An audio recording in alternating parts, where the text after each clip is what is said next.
या मुळात मला सांगायचं राहिलं, अजितदादा त्याच्यानंतर कालच जेव्हा आले वैष्णवीच्या वडिलांना भेटायला, तुम्हाला माहिती आहे का, वरच्या म्हणजे दुसऱ्या रूममध्ये वैष्णवीचे आई वडील काका ठराविक लोक घेऊन 1 तास, त्याच्यात चोबे सीपी पण होते, 1 तास या सगळ्या गोष्टीची त्यांनी चौकशी करून त्यांनी जेव्हा यांनी कसपटे दादांनी जेव्हा सांगितलं की त्यांच्या मामांचा विषय सुपेकरांचा, तर सुपेकरांना सुद्धा त्यांनी सक्त ताकद दिली की जर यांनी हे जे काही आरोप करतायत त्याच्या चौकशीमध्ये जर तुमचा साधा कुठला फोन आणि काही गोष्टी जर दिसल्या तर तुम्हालाही तुमच्यावरही कडक कारवाई करा, असं स्वतः अजितदादांनी सांगितलं. फोन केला सुपेकरांना? हो केला. मी तुम्हाला तेच सांगते, अजितदादाचं काम काय करतो जातो देहू आळंदी नाही. काय झालं की हगवण्यांच्या ह्याच्यामध्ये ही कसपट्यांची लेकीची दुःखद घटना झाली. अनाशात ज्या लग्नाला जिच्यासाठी गेले होते तेव्हा दादा विचारतायत कसपट्यांना, तुम्ही दिली का त्यांनी मागितली? तेव्हा मुलीचे वडील म्हणले नाही आम्ही स्वतःहून दिली. साहजिकच आहे, कुठलाही बाप म्हणणार.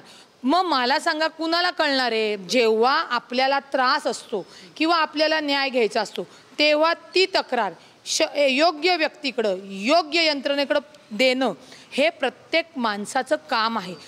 मी आजारी आहे, मी डॉक्टरला सांगितलंच नाही, उदाहरण देते की माझं पोट दुखतोय, कान दुखतोय का नाक दुखतोय, तर तो डॉक्टरही काय करेल, पूर्ण तपासणी करेल आणि त्याचा उपचाराकडे वेगळीकडे जाईल. तसंच कायद्याचं आहे, जोपर्यंत ती तक्रारी येत नाही, त्या तक्रारीची आपण माहिती घेत नाही, खात्रीशी करत नाही, तोपर्यंत आपण त्या व्यक्तीला न्याय देऊ शकत नाही. अजितदादा न्याय देणारे व्यक्ती आहेत आणि लिटरली तुम्हाला काल सांगते 1 तास आम्ही खाली बसून होतो.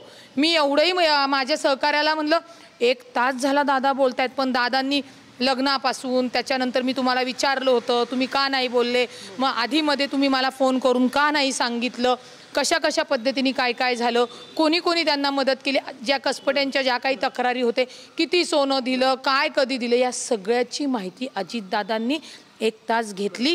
तिथं समोर पिंपरी चिंचवडचे CP होते. त्याच्यानंतर मी तुम्हाला ज्या अधिकाऱ्यांची मदत झाली त्यांनी नाव सांगितलं, त्यालाही डायरेक्ट फोन करून हे केलेलं आहे की जर त्याच्यामध्ये तुम्ही कुठं सापडले तर तुमच्यावर कारवाई होणार.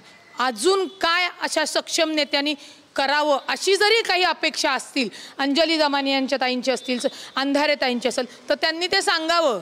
अजितदादा असा नेता आहे ना की तो काम म्हणजे कामच, आणि ते पण कायद्याच्या चौकटीतच राहून करणार. म्हणजे आता अजितदादा उपमुख्यमंत्री आहे, असा हुंडाबळी झाला म्हणून डायरेक्ट हगवणे कार्यकर्ते त्याला त्यांचा खून करू शकणार आहेत का, त्याला मारू शकणार आहेत का? जी काय त्याला शिक्षा द्यायची ती कायद्याने कठोर आणि तेवढा स्ट्रॉंगली देणार ते अजितदादांनी केलेलं आहे.